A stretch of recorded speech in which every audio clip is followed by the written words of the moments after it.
Hi, I'm Jenni Benson, and I'm the president of the Nebraska State Education Association. Thank you for joining us tonight. Our goal is to provide you with some information, what's going on right now across the state. And tonight we are joined by Dr. Steve Joel from Lincoln Public Schools. So we're going to focus a little more on Lincoln Public Schools, but we're also talk about some other things as well. And I happen to be the president of the Lincoln Education Association when we hired Dr. Joel. So I could tell you stories. Should we just start? Yeah. We should just start with some stories. I'm kidding. We're not going to start with stories, but you can start with stories in the comments. If you've done anything great today, I want to start with something positive. I'll start with something positive today. I'm a grandmother of 7 kids, one more on the way, which is going to make us 8 grandkids. And it's hard for this Graham to be away from my grandkids. You too? Be away from your grandkids and your kids. Thank God for FaceTime. Yes, FaceTime and video chat. I don't know. My granddaughter came over today because her dad had to move something for us. So we went on a social distancing walk with a 2-year-old. And so that was fun for me. She just kind of keeps looking at me like, why are we doing this distance thing? That's hard. And I think it's hard for everybody, but I bet lots of good things are also happening and things are going. I've been trying to really reach out to folks that maybe I haven't had a chance to talk to in a while. I called my cousin in Hershey and talked to her about what's going on with the schools there and with her grandkids. There's lots of things that we can help each other with. How's it going for you, Steve? Well, Jenny, I appreciate it very much. So let me start with a positive. I was on the walking trail today, and there were 3 families that I happened to pass. I was walking at a pretty brisk pace, and I talked to each one of them to ask how things were going. I got really positive responses, but I was really taken by one of the mothers who stopped and said, "I can't believe how hard it is to teach." And I thought, yeah, that's it. That's what people don't really understand. They take for granted that we have highly trained people that are working with their kids every single day. And even though with prescribed lessons, the opportunity's there to do it in a pretty innocuous way, the reality of it is trying to keep a child's patience and interest and motivation. Those are the things that our teachers are doing on a regular basis. So I want to say thank you to all the LPS teachers and all the teachers around the state that are tuning in tonight. The great work that you're doing in a pandemic that none of us have ever experienced before. There is no playbook, and with every day come new challenges. So the most difficult thing for me really has been to, one, how do we maintain the sovereignty of academic excellence in an environment where we can't do everything because we're disenfranchised. When we think about what's happening in the classroom, core classes versus elective classes, when we think about our paraeducators and our bus drivers and our custodians and our other staff members, how are we keeping people connected? What are their roles? Because there is going to come a time when we're going to get back. I'd love to see it by the end of this year, but I think it looks more and more doubtful. And we really have to try to shorten the academic loss. And I think that's going to be our challenge going forward. But, I work with great people. Our Board of Education, they basically are just a tremendous joy to work with. So I feel like we're making the best out of a really difficult situation. But I think we're going to get measured when we bring our children back. I tweeted something out today, and I got a whole bunch of responses because I talked to a couple of high school students as well this weekend. And I got the distinct impression they were not nose to the grindstone. And so I said, I want to remind you, I'll put this out in a tweet, I want to remind you that school is not canceled. We are transitioning to remote learning, and our expectation is that you're participating in that. Yes, I agree. Well, I think that there are a lot of questions that if you have questions, we encourage you to put them in the chat box. Maddie Fennell is going to take my place in this chair for a while. I will be back to talk about some NSEA things as well towards the end. But we appreciate Dr. Joel's leadership. I've taught for Lincoln Public Schools for over 25 years. I have a special place in my heart. My daughter is a para for Lincoln Public Schools.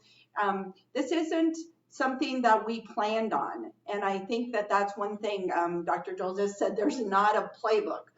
There's not a step-by-step. And every time you think, here's the next step, the step gets changed and you have to take 2 steps backwards and try again. And I think that we just all have to remember that and breathe and keep going, and that we are here to help you. That's why we're having these events. So please feel free to put your questions or your comments in the chat box, and we will answer those as we go. Maddie has quite a few questions that we got earlier, and so I'm going to turn it over to Maddie Fennell, the Executive Director of NSEA. Oh, and I'm going to clean my chair as I get up. And take your water. Take your water. Oh, and take my Switch out water. All right, here we go. We're practicing appropriate social distancing here. Hi, Dr. Joel. Hi, Maddie. Okay, so I want to give a shout out as we start, because you guys were doing shout outs and I've learned how to see you guys on my phone at the same time. So we're going to give a shout out right off the beginning to Sarah Wolf, who today found out she was published in a national academic journal. Awesome. Timeliness, a research study on the use of technology in the classroom. So she might want to, when that happens, she might want to send that on to us. It sounds like something we can all read.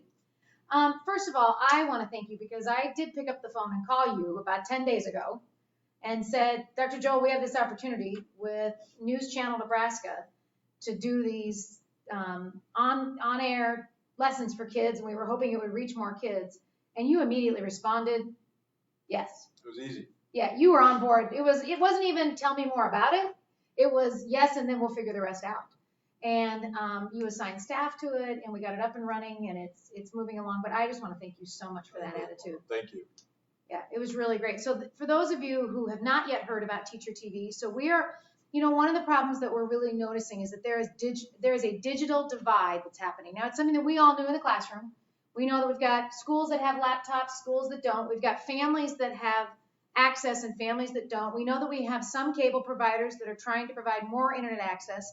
But until that happens, we have partnered with LPS and News Channel Nebraska with funding from the National Education Associations to be able to offer our teachers and other teachers teaching through a multitude of methods. What we're doing, you can get with a simple antenna, most of the state. You can get it online through the NSEA. You can get it on Roku and Apple TV and all different kinds of ways. And what we're trying to do is offer these lessons to kids and families. And the response we've been getting has been wonderful. People have been sending us photos of their kids watching somebody teach. And not just Jenny's grandkids. Her daughter sent a picture of watching grandma do her lesson. But we've had other people. We had a grandpa who wrote in and said, my kids are now, they're in the healthcare field. And so grandpa has to have all the grandkids. And I had no idea how to have school. Thank you so much for having these hours of doing this. So from 9 to 11, we're doing elementary. From 1 to 3, we're doing secondary. And then beginning Wednesday, we're going to be offering 2 hours a day in Spanish instruction. And so that we're working on that with News Channel. What we need, guys, is we need more teachers. Now, we're not going to have anybody do it live anymore because people were concerned about the travel. We know people are really beginning to hunker down a little bit more. So you can tape yourself doing your own lesson and send it in to us. And if you're interested in doing that, we ask you to go to nsea.org. And on there, there's a link to volunteer. And please volunteer and do a lesson. It can be a 27-minute lesson. It can be an hour lesson. It can be an art. We had an art teacher last week who did a lesson with things you'd find around home. She did it with sponge and coffee. How a kid could paint with sponge and coffee. I know. I mean, Creative. Yeah. I mean, can you believe the creativity we've seen out of teachers? They're amazing. Yeah. We have an interesting question for Dr. Joel. It's from Emily Wolf. Okay. Oh, Our published author, Emily Wolf. The parent comparison of teacher grades in schools and districts has started. Lots of negative posts about too much or too little work. How can our superintendents help us have more continuity within districts? Yeah, that's hard to I can't speak to any other district except Lincoln, and I know that that's something we've been wrestling with. But one of the things that we're going to this Monday, tomorrow. We're going to be rolling out a lot more in terms of high school courses, and I know there's going to be a lot more teacher content, international baccalaureate, as well as advanced placement. And then a week from next, and we're going to talk about equity in a few minutes, I think we're going to have that full rollout of courses. But, you know, in terms of teacher expectations and grading and all of that, you know, I mean, we're in a pandemic, right? So that's kind of my answer to a lot of those questions. We have to try to figure that out as we go. Students have to earn credit. In Lincoln right now, number one focus for secondary teachers is to connect with those students that had Fs and incompletes in the third quarter, seniors, so that we can get them on a graduation path. Oh, that's good. And so there's some things that are not going to get done this semester, and I think we just have to understand that. But I think at the end of the day, we're going to focus on the essentials. I like the way you're focusing on the students that you knew were not doing well to make sure that this doesn't alter their entire life path. Right. A lot of the other kids, you'll be able to come back and continue to working with them in the next year, Yep. But making sure you get those seniors graduated. I happen to be the educational surrogate for one of those seniors and who had one of those low grades. So I'm really glad to know I'm going to reach out to him and make sure that he's We'll been do it, and contacted about that. I have to believe teachers are reaching out, and paras are reaching out, and principals are reaching out. You know, we'd love to set a graduation record this year because all the students get credits, but we also know that, you know, some of them won't. But, you know, I think it's not going to be for lack of effort on our part. So talk a little bit about the engagement that Lincoln Public Schools has with their paras and their classified, and how we've had a lot of people that have been very concerned about paras and classifieds and paying them. What's been Lincoln's approach to that? Well, right away we said, you know, once we had a decent handle on what this was going to represent, not only in Lincoln or Nebraska, but the country, we knew that we were going to have to create a system where we didn't lose employees. And this is nobody's fault, right? This isn't, you know, we weren't in a recession. We might be in one now, but we weren't in a recession prior to this. You know, our budgets are funded over the course of a year, so the dollars are there. And we just felt like we had such tremendous employees that we want to compensate everybody that we can. I mean, there are a couple of categories that we're not compensating, and they're more like temporary type folks. But anybody that's full-time or 6 hours or more that's serving the district, you know, we're paying them, and we've tried to create roles for them. So paraeducators, for example, I know are going to be asked and have been asked to reach out to students on behalf of the teacher to try to just make sure that they're staying on top of it, because teachers are not going to be able to do the individualized differentiation remotely like they're able to do in a classroom, but paras can help with that a lot, and in fact they are doing it. And everybody's responding very, very well. You know, we secretaries are working remotely. My office, for example, we have, I don't know, 250, 300 people, and I think tomorrow there might be 8 or 9 there. And No more than 10. No more than 10. And everybody that can work from home is working from home. So I mean, it's almost business as usual, with the exception of the human interaction.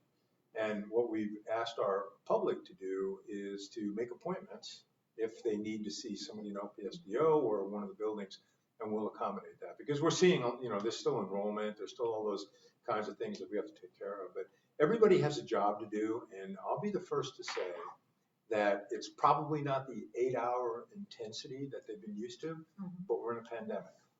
And given that, we've asked people to be on call, and I know that our administrators are calling them when they need them. And I'm so appreciative of the professional response people have had. You know, when I get emails from people saying, can you find me more to do? I want to do more. I mean, it just touches my heart, because people in our business, teachers, administrators, those that support the classroom, I mean, we're used to a 10-hour day in 8 hours, right? And all of a sudden we go to me, I'm going crazy. I mean, I'm one of those, somebody was joking the other day about, you know, what's the divorce rate going to be like at the end of this pandemic? And the birth rate. The divorce rate and the birth rate. And the birth rate. And my wife and I looked at each other and said, well, it's going to be the divorce rate, because all of a sudden I'm hanging around the house 4 days a week. I do work 1 day a week. And I think that everybody's having to acclimate, and that's been difficult. And it's the same thing with our 8,000 employees. You know, everybody has to adjust and play a role, and let's get this done. Most important thing we can do is stay connected to our kids and families and make sure that their needs are being met. So, you know, as part of that staying connected, what platform, how is LPS guiding its teachers in what to use and how to connect with kids. Because we've heard a lot of, across the gamut from everybody's on Zoom to no, you're not allowed to use Zoom to you can call a kid. We were about to have a bill that was talking about what platforms. And so what's LPS doing? I wish I would have brought a copy of it, Maddie. We just released last week, Tuesday and Wednesday, remote learning expectations. And it's for all of our teachers and all of our administrators. And it was about as well done of a document that I've ever seen. And Sarah Salem's office is the one that produced it under Mount Larson. And it really outlines and specifies, what are the expectations not only of teachers and of paraeducators and folks that support, but also the students. What do we expect from students and parents? So, we have a lot of different frameworks that we can use, and formats that we can use. We're Google Classroom, so an awful lot of the work that we do is that. I know that lessons are being presented and being delivered through LPSDO, through some of the curriculum areas. And we're still trying to find our way that way, but I think this document for LPS teachers that are paying attention, I'm sure you've had a chance to review it. It's really self-explanatory in terms of what we're trying to do and how we're trying to do it. So I know some people, one of the problems we have is kids can't, even if they have a laptop, how do they get on? Are you guys, I've heard some school districts doing things like boosting the signal from the building so the kids can sit in their cars in the parking lot. I know a friend of mine in another district, they're providing hotspots to every student who doesn't have one. How's LPS getting through that? So we've been really fortunate. The internet providers have created, for lack of a better word, scholarships for families that need access, and it's very, very reasonable. And so any of our teachers that have students that are not able to connect, let us know, get a hold of your administrator, and we'll direct those resources to you. We have our LPS Foundation that's helping out families. One of the reasons we've been, I mentioned equity a few minutes ago, we want to make sure that when we roll this out in force, all means all, everybody gets it, not just, the students that can. But the other reason is because we want to give parents, 9% of our families don't have internet access. And so we've been trying to get them connected to it. So I think we're going to really narrow that gap a little bit more.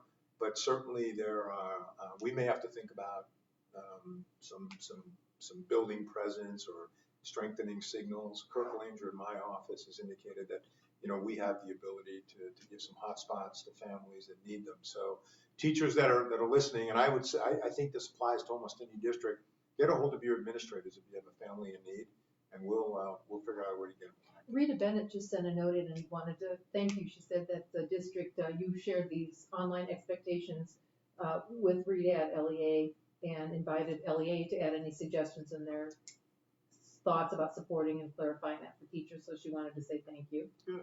Yeah. Thank you, Rita. And Jenny, we have a question here from Kathy. How can district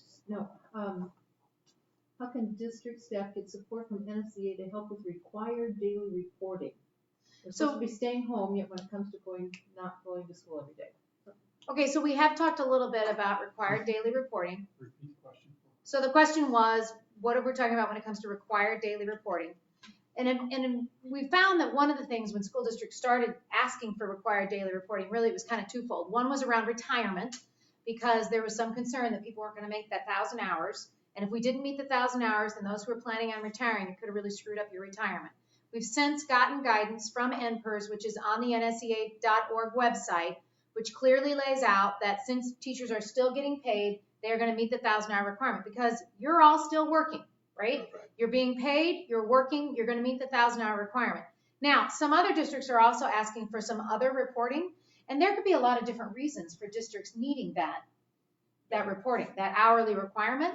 And so we just suggest to people that, if you just want to keep a simple log that says, I taught a course from this time to this time, I answered emails from here to there, it doesn't have to be super detailed, but it might be helpful later if an administrator comes back to you and says, I just want to know what you've been doing. You can say, well, here's some of the things that I've been doing. So, it's kind of twofold. I mean, our administrators have never really, definitely not on a wholesale, become virtual managers. And there's a big difference between managing someone person to person and managing them virtually. And so I saw a really cute little meme that said, it had a principal standing outside the the glass door with a note that says, I'm here to do your evaluation from afar. And I know that some school districts, teachers have to supply, like if they're in a Zoom room, they have to give their administrators the login access so they can come in and watch. I mean, our administrators are trying to still do their jobs, and there's a lot that we're all learning together. So that's part of the reason for that. But I know one of the real struggles that everybody's also been having around this is special ed. I mean, the whole special ed thing has been quite the conundrum. Can you talk about that from your point of view and what you've had to deal with? Yeah, well, we're Lincoln, Nebraska too. So, we're the place where we're going to be watched very, very closely. Right. And one of the reasons that we held back on our entire rollout was because we wanted to make sure that we could accommodate special education. And that, I don't want to mislead anybody by saying we have it completely figured out, because we don't, because it would require one-to-one in a home setting. Of course, we know the rules of that right now, right? So, but I do know that Dr. Fundis in Special Education Department and Dr. Larson have really created a plan to address special education needs, because it's an equity issue. We can't ignore their needs. I mean, all means all. We've used that term an awful lot. So I think we have a good plan. There'll be more information on it next week, and it's something that we just have to continue to work on. So are school districts required to maintain an IEP and an MDT? Yes. Are they allowed to, We haven't gotten any waiver on it. Now, we have been given some guidance that we can standardize the IEPs so that we're not out there, in our case, having to rewrite 8,000 IEPs or have 8,000 IEP meetings. Wouldn't be possible, and the pandemic would be over by the time we got that done. Right. So we're going to be standardizing that a little bit more, relying on what the IEP says. And we have to make some adjustments. We're going to work with families to make those adjustments. But it isn't going to be because of lack of effort. I think our special education department and our teachers, they want to reach out and continue the great work that they had going. It's just that it's a lot more difficult, because when you think about the exceptionalities, there are some that can easily be accommodated. I had an idea where it was a couple of weeks ago. I thought, let's open up one of our alternative schools, and let's have kids come in part of the day, an hour a day, as a way to meet that equity. Well, then all of a sudden we got the 10 and under rule, and that threw that out the window. And we don't want to send teachers into homes or into facilities in environments where they can be exposed. So we're having to think that, but I can tell you, and I'm telling our teachers, because I know they're frustrated because they want to do their job, we may not fix this one in a way that is going to be acceptable to all, but it won't be because of lack of effort. Right.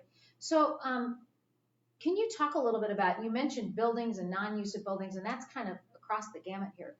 What is Lincoln doing around buildings and having teachers from home or in buildings, and what have you heard from your colleagues around that? Well, we close our buildings, but we're transitioning to remote learning.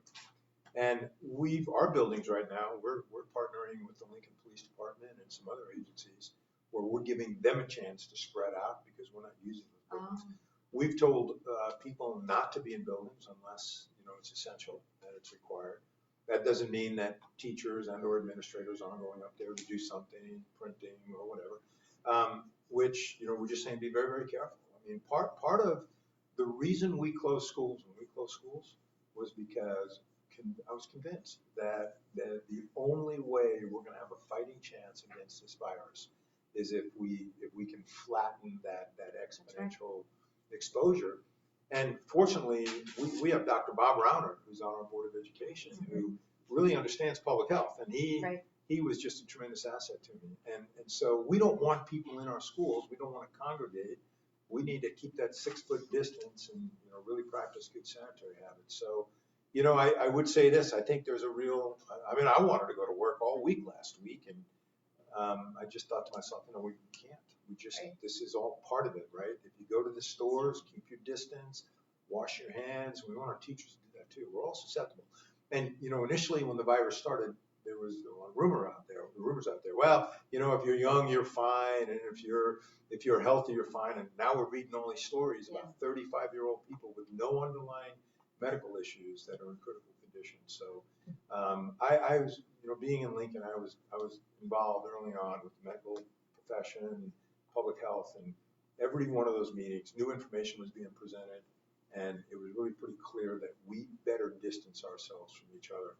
And, you know, we still don't know to what extent any of us are carrying it or have been exposed. But I think we're doing a pretty good job in Nebraska right now. Yeah. So some questions have come in that they're slipping me notes. So one of them was, do you know how kids who are impacted by poverty can get laptops? Yeah. So we've got Chromebooks for all, and again, all I can do is speak to LPS. You know, we have Chromebooks from grades 3 through 12. If one of those students within Lincoln doesn't have that, let us know, and we'll figure out a replacement. We don't have a lot of extras. We're a 1-to-1, so for the most part, you know, we gave everybody a laptop. We checked them out for second graders and third graders, I guess, right that first week we're out. So that's what I would say. If you don't have a laptop, that would be news that I think let your principal know, and we'll try to figure out what we need to get you one. Okay. And they're Chromebooks, not laptops. Yeah, they're Chromebooks. So do you have advice for other districts and unions on how to provide laptops or iPads? I mean, people are looking at you guys going, wow, that's really nice. No, I don't have any. How did you make that a reality so that you were ready for this? Well, Jenni remembers this. I mean, one of the very first strategic plan that we created, we were really thinking, our community was thinking about technology as a way to augment great instruction. We didn't have much at the time. We didn't have a budget. We were coming off of the 08-10 kind of financial tough time. And we prioritized technology. And so we spent a couple of years and learned as much as we could. Board of Education began putting some budget money to it. And we launched into, the Chromebooks. And remember, we kind of stair-stepped it, starting with some grades. And, to the point right now, we're really proud of what we've been able to do. It's a very costly endeavor. One of the difficulties that we have right now, no secret, state aid's going to be tougher for us next year. We may have to go from 3 years to 4 years in order to, I'm talking about life use of a Chromebook. But every district is different. And, I know that in Nebraska, everybody's going to approach it a little bit differently, right? And there were people when we launched into ours that would say, well, this is not really the best way to go, that kids don't need this. And we never once said, ever, and I want to remind people of this, we never said this was replacing instruction. Right? Which I think is some of the frustration on the community right now is, why aren't we doing everything remotely that we're able to do in the classrooms? Because we were never intended to do that. No. It's always been a way to support and supplement. That's right. It's a blended learning technology. I remember my first year when our students all got laptops, and I had my kids way on technology too much. And the next year I'm like, let's balance this. That's really important. I don't know who this question came from, but I could bet it might be a student. What about prom and graduation? Oh, no, they don't care at all about that, right? I think it's some moms and dads too, because I'm getting that from adults all the time, right? They want to know what a prom dress. We've got people flying in for graduation. I think proms are very much at risk. I think that for the most part they've been canceled at most of the places, and I don't know that for a fact, so don't hold me to it. I just don't. Right now, what are we? May 6th is what we're under in Lincoln. I think the governor came out and said April 30th, and I think the president just came out and said something by April 30th too. Yeah. So we're trying to make decisions as we go. Graduation is something that we're still thinking about. I do anticipate that there will be graduation. We don't want to take that away from our seniors. I'm not sure that it'll be the way it's always been, because we're going to have to make a decision at some point in the very near future with regard to what that venue looks like. Yeah. So we're starting to study what are some alternative graduation delivery methods, Sure. or is it a delay perhaps into the summer? Yeah. Somebody posted on here about Zoom hackers, and that has been a problem. Actually, Jenni just gave us a great article today about Zoom hackers. Jenni, if you could find that and post it in the thing, it was really good. It was about attorneys and Zoom hacking, and we'll also post that on our NSEA.org Facebook page, because I know we've had some teachers who've had problems with students taking over the classroom and putting things up inappropriate, but other people, you can set your Zoom so it has a password to get in and all kinds of things to protect your security that many of us haven't done because you don't post your Zoom widely.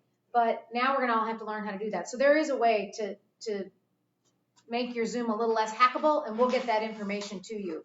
You know, we had a question here of somebody who wants to know about, what are you hearing about requiring teachers to return in June and summer school? Yeah, very little. You know, I think we have to try to do the very, very best we can between now and then. I don't know how we would be able to financially make that happen because teachers are working their contract right now, paras are working their contract, administrators, same thing. You know, I think we make the most of what we can for the next few months, and then the next year starts. Yeah, right. Yeah, and I think that's why the commissioner has pushed so much about the continuous learning, that we're continuing to learn. You know, I've thought about this a lot in the last couple of days. If you could go back and change one thing, like, or maybe two things, what would you have done differently? I mean, we didn't turn the Titanic on a dime, we turned it on a grain of rice. I'm gonna copyright that. But what do you wish we could have gone back and done differently? I think two things. One, we would have, I would have canceled school earlier. I think once we realized that this was for real, and it was really pretty clear to us that schools will become vectors for infection. You know, let's get out. I mean, would have been unpopular because nobody was ready to do it. We ended up being pretty early as it was. But I look back on it right now and can clearly see where large congregations of people is where this is spreading. Mm-hmm. So that would be one. The other one would be, you know, we need to really beef up our professional development with regard to remote learning and e-learning and all of that, because as much as I had the expectation, okay, this is going to be pretty manageable. We know what we're doing. We've been working on this for 5 or 6 years. The reality of it is it's a pandemic. And, you know, so to your point, there were teachers that are experts with utilizing Zoom and technology and Google Classroom. And we have some teachers that, you know, they found out pretty quickly that they weren't using Google Classroom very much. And, you know, how are we going to get there? Unfortunately, we were able to have those first 3 days in which I think most of them were brought up to speed. So probably would have done some things in advance of that. Well, and it seems like more than ever, quite honestly, I didn't hear people worry about instruction first. I heard them worry about all the stuff that gets added to a teacher's plate. How are we going to feed kids? How are we going to make sure they're safe? What's LPS doing around those types of things? Well, I can tell you that I think we have 8 or more food distribution sites. We're doing a week's worth of meals at a time. Ran into a couple of challenges with too much demand and not enough food. Mm-hmm. I think we've got that rectified. We also, you know, we have the food bank in Lincoln and a number of other agencies that are providing food for kids. So I feel pretty good about if a family needs food, there's accessibility in Lincoln. Lincoln's a very giving community. You know, as I was driving on Capitol Parkway here, I saw a bunch of kids congregated, and I rolled my window down and said, "Distancing."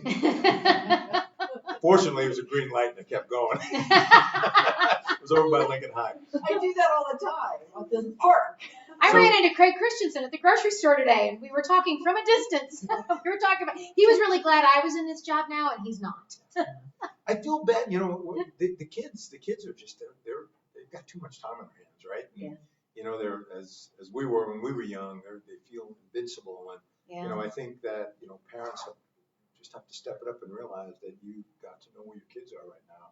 And that's how it's going to work. I know my daughter's got a 4th grader and a 2nd grader, and she's doing everything she can to keep them engaged, but they want to get around their friends. They want social interaction. Well, and sadly, I really worry about the social emotional pieces of this. My nephew is in his freshman year at the Air Force Academy.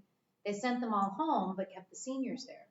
And it's just recently been released that in the last week they've had 2 seniors commit suicide at the Air Force Academy. And that worries us. Yeah. That worries us. Yeah. You know, so we have guidance counselors, social workers, you can use the paraeducators. I think, you know, really our goal in Lincoln is to make sure we touch kids on a pretty regular basis. And if we have some students that are struggling, we're going to do everything we can to intercede. So if you're a parent and you're worried about your kid, contact us. Do I reach out to my guidance counselor, my principal? Who should I contact? Yeah, I get on. You can get on Let's Talk. Okay. And you could say, you know, if you get on Let's Talk, a drop-down menu, you can pull up a school, you can pull up a grade level, you can pull up social emotional learning, guidance counseling, we'll get to you within 48 hours. So if it's an emergency, call the district office and we'll get somebody on it right away.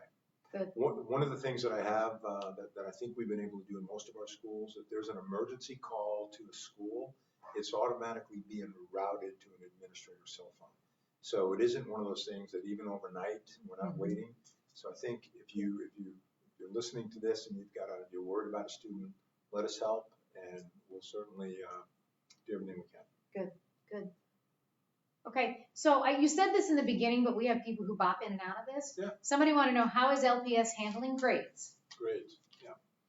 Well, we're in a pandemic, so it's one of those things that I think we're trying to be as consistent as we can. We're asking teachers really to not focus so much on grading as content mastery, and the idea is that it's just going to be too hard. And so I think things like assessment, we'll figure out what we have to do, but it's really, this is a time for us to say to students, don't worry about grades as much as worry about learning, because at some point you're going to have to be able to apply the content to either a standardized test or a college admission test or an SAT or an ACT, and so take it seriously. Most of our kids are. And what are you hearing? Have you heard anything new about the ACTs since you mentioned the ACT? I haven't, no. Okay, I haven't either. I know they talked about changing the date, but I know now that the social distancing is pushed out even farther, that may push that date farther again. Probably will, because that first date's coming up pretty quick if it hasn't already come. Yeah, So, yeah, it has. And I know that has the ACT is not just for, knowing where our kids are at because it's part of our whole AQuest, but really it's also used by colleges, and colleges are still accepting kids, and we want kids to stay on that trajectory and on that graduation trajectory. I also think it's important, one of the things that we stressed when we were doing Teacher TV, and we stressed as we were talking to kids, you want to be accountable for your learning now because you don't want to have more catching up in the fall. If you think this is just like a really extended summer break, this is going to impact how we all teach, not just now, but how we teach and assess in the fall as well. Yeah, absolutely. Well, and we're going to find out, when students come back in the fall, what did they do during the pandemic? Yeah. Did they lose a grade level? Did they lose, continuity? It really, it's on our students and our parents to make sure that they take this very, very seriously. And I know our teachers are going to take it very seriously, and they have already, in terms of emphasizing to the kids how important this is. This is about the future. Yeah, it really is. It really is. So I'm about to turn it back over to Jenni here. It's about her time. But I just wanted to know if there was anything else that you wanted to, before Jenni jumps in, that you wanted to add that you wish every teacher knew from a superintendent's point of view. Yeah. So there are several events in all of our lives that happen and they happen in ways that we can't explain, and they're very sudden. But I can tell you that it's during these times that we find out what we're made of, and we find out what we value the most. And there isn't any doubt in my mind or in most people's minds that education is the most important enterprise that any community, any state has. And so we're hearing a lot about first responders. I have so much respect for the medical profession that are putting their own safety in harm's way to be able to take care of those that are inflicted. But I also believe we're first responders. And so as educators, we're on the front lines because we can't lose 3 months of education in anybody's life. And I know that's not going to happen in Lincoln, and I don't believe it's going to happen anywhere in the state. So I just want to say thank you to everybody that's listening and to all of our educators and our administrators and those that support for being front line, first line in terms of what we're trying to do to get through this. And we will get through this. And this will be a discussion topic for the rest of our lives. Yep. How did we deal with the pandemic? Yep. It's all of us working together, and we'll get it done. Well, thank you. Jenni's going to take your chair. So we're going to switch out. And as we do that, I just want to say, I know, don't forget to wipe it down, Jenni. I'll wipe it down. I got it. Okay, good. I- Don't shake my hand. I just want to say thanks Don't to, hug me.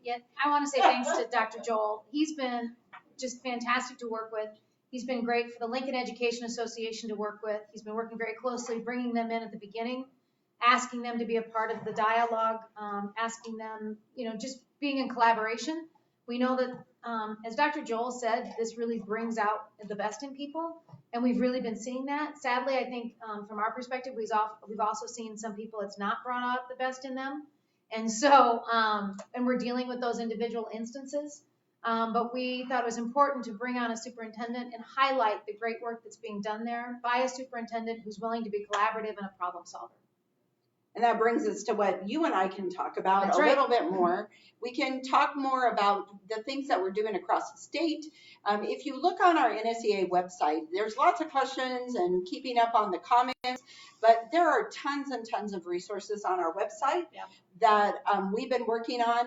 And our NSEA staff is really working with our members and with educators across the state to make sure that school districts, again, we'll say this over and over, there isn't a playbook for this. We're writing it as we go. We're making sure that we're trying to do the very best that we can do. I want to just say that as a staff and as governance and leadership, we have a huge responsibility in the state of Nebraska to 350,000 students. And that is a big deal to us. And we believe in that. And we, as the NSEA, we believe in those things. And this just shows the work that we do. It's just in a different way. Yeah. And so one of the comments I read was about teacher TV, and that, somebody was helping a parent who didn't have access to the internet. And I'm glad, we knew about some of those resources. Part of the problem is we know about resources, but how do we get that information to them? And so the teacher TV, you can live stream it. Yes. You can. You have an app? An app. So, but live streaming only watching it live only requires an antenna. A TV antenna in many parts of the state. Okay. Yes.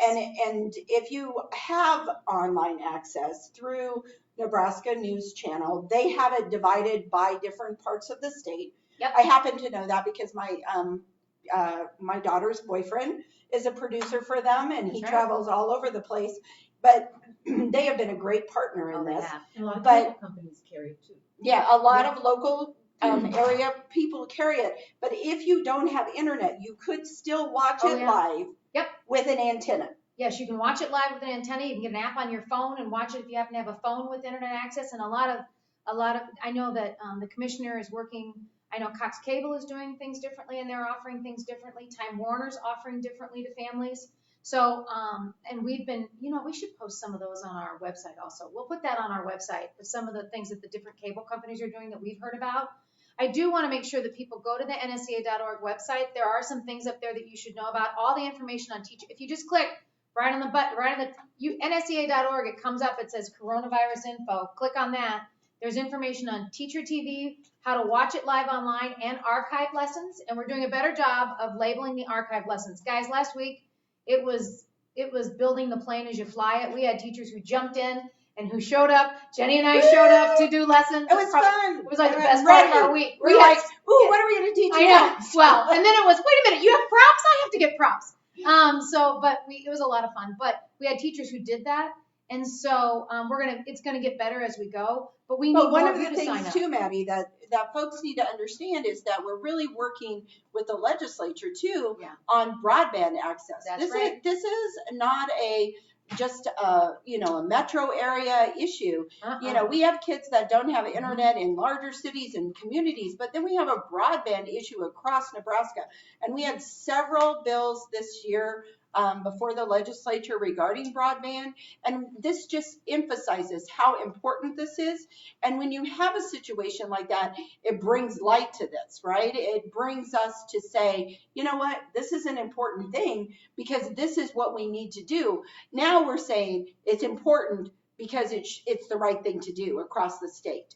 So, think about that. When you want to start writing letters, write those letters now to your state senators. Right. Talk about, where you're at and the limited access you may have to fast, high-speed internet or even broadband at all. So those are things that we're working on, even with, the teacher TV and the things that we've noticed across the state. But those resources that we have are out there for anyone to use. Right, and I want to make sure that you notice on the NSEA.org webpage, there's also information there about your employee rights, the return to work agreements that some of our paraprofessionals and certified staff have been asked to sign, our hourly workers. You have to be very careful in signing those, so there's a really good Q&A on there about those return to work agreements. There's information there on paid sick leave and expanded family and medical leave under the Families First Act. Yes, teachers are covered under these new acts, which begin April 2nd, that were just passed by Congress on Friday. So the NEA, the CARES Act summary, that all is on our website, and it's important for you to see that. There's also, the commissioner has been really good about making information public. And the very important information that's come out from the commissioner and from the NDE is also on our website, as well as online teaching guidance, because I know a lot of us are learning how to do this stuff, and so there's more guidance on there for that. And so if you go to that NSEA.org webpage, there's lots of resources there for you that are very timely right now. And so we ask you to really check those out. And if you have any questions, you can go to the contact on our webpage and send it to us, info at nsea.org, and that question will get routed to us also, as well as reaching out to your organizational specialist. And Jenny, I think you have some information that you want to share with people who are delegates to our delegate assembly. Before we do that, there was a couple of questions about telehealth on there. And also we, most of the districts, most of the educators, the classified staff, the administrators, even school board members and teachers are members of the Educator Health Alliance. And that is the Blue Cross plan that we have. And we have worked with Blue Cross, and NSEA as part of the Educator Health Alliance. And we have worked with Blue Cross, and we are offering, Blue Cross is offering Amwell, which is a telehealth. And I worked with a member the other day. I never know what day it is, but I think it was yesterday morning, and she was trying to get on. And so I was walking her through it, and there's a great worksheet that tells you what to do. There is no copay. And so for mental health services, I know that I was working with another member who said that her counselor wasn't doing face-to-face anymore, but that she could do online or do this, but she couldn't turn it into the insurance that way. And so you can go through this Amwell app. You can do it on your computer. You can do it on your phone. There is no copay. There's a code you put in. All of that information is on the Educator Health Alliance page. It's on our page as well. I know that people were asking about for students, but for educators who have Blue Cross Blue Shield across Nebraska, that is very important. There is information about the COVID-19 as well, but also just if you need to speak to a mental health counselor, if you have another medical issue and you don't want to go to a doctor's office, you can do that for free to do that. So, yeah. All right. Okay. All right.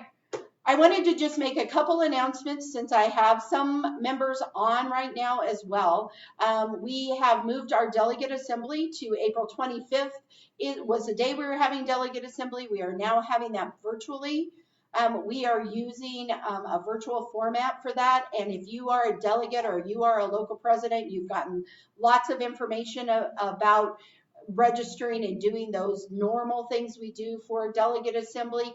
It will be a one-day virtual delegate assembly. Please read those emails. I know you're getting tons of information, but please read those emails and answer those emails. Give us your personal email address. Get in there and fill out that information. Talk to your local staff person or your local president if you have any questions about anything. We really, really are here to help you, but we also appreciate everything you're doing to support and to help your students, to help your communities. I know I read just great things on Facebook and on social media about all the great things in communities across Nebraska, keeping families fed, working together. How are we going to do this? Sewing groups, making masks and caps and all sorts of things. I was dropping some of those off tonight. Yes. Because we have some staff, one of our staff members is working on that with her mom. I know, and my friend who was a retired FCS teacher has made dozens of scarves or masks and caps. She is just going to town because she's so talented, and she even brought 2 to my house today. So that was very nice. That's fabulous. So we just want to remind people to check our website. We do need more people to be volunteering for Teacher TV. We can give you all the information on that if you just go online and NSEA.org not backsplash. Backsplash too. Yeah. Make a volunteer. splash be on Teacher TV. Oh, that was good, Jenny. I didn't think about that know. stuff. It's awesome. There we go. Very nice. So, Yeah. but we would love for you to do that.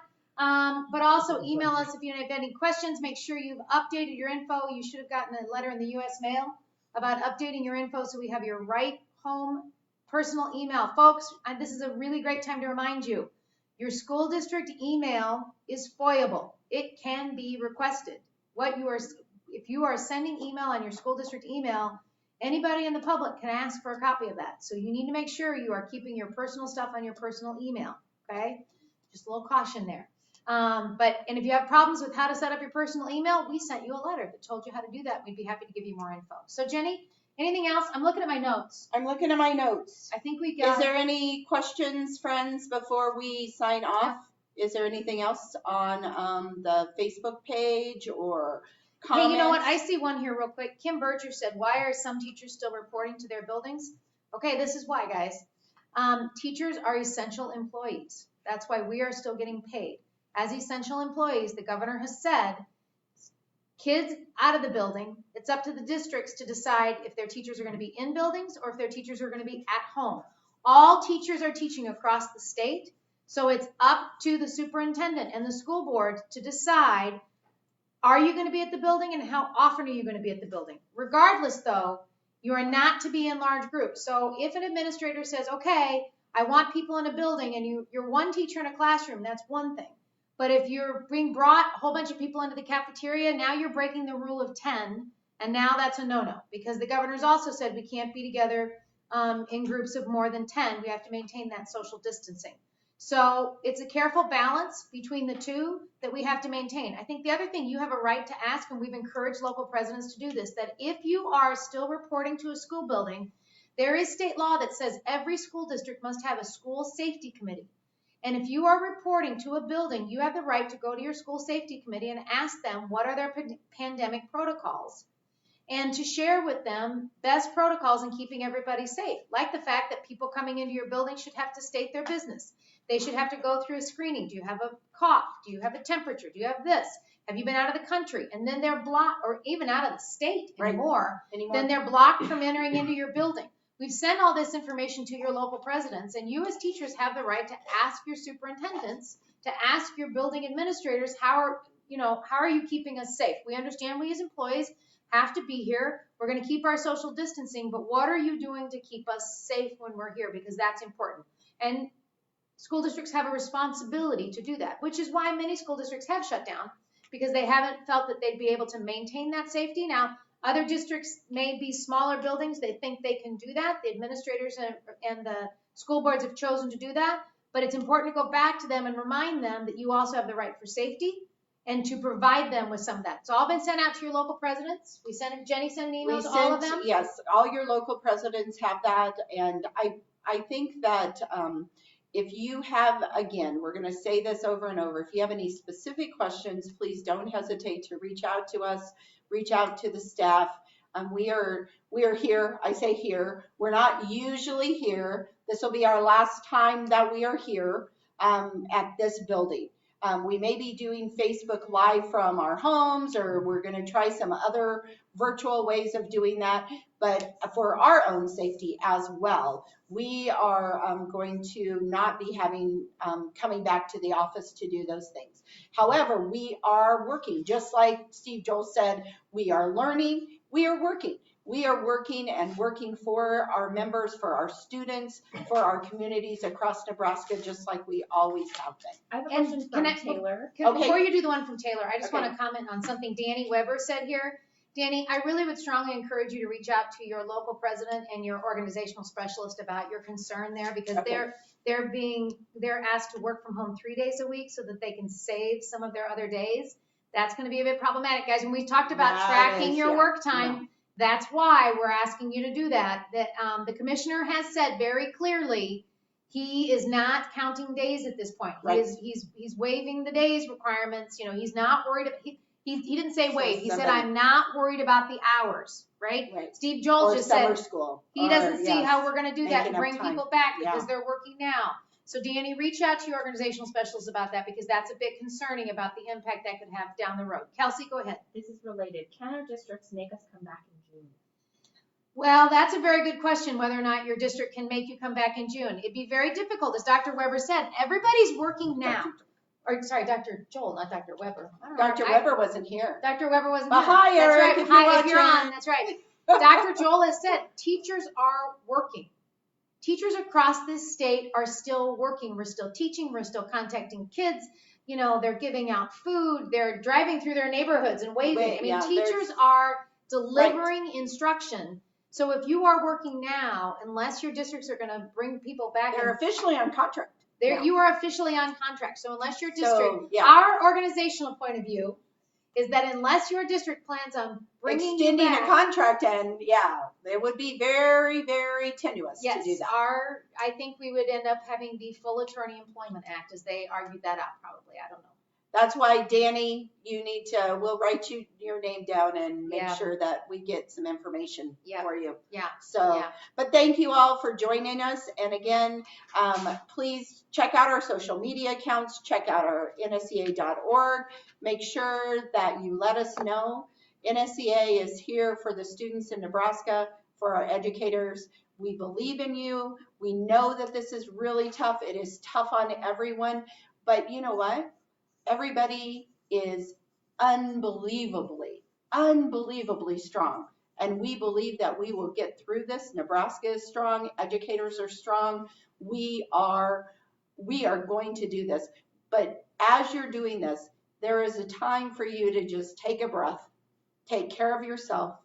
And if you are struggling with anything, it doesn't matter. Give us a call. I have talked to people lots of very interesting hours, and that's okay.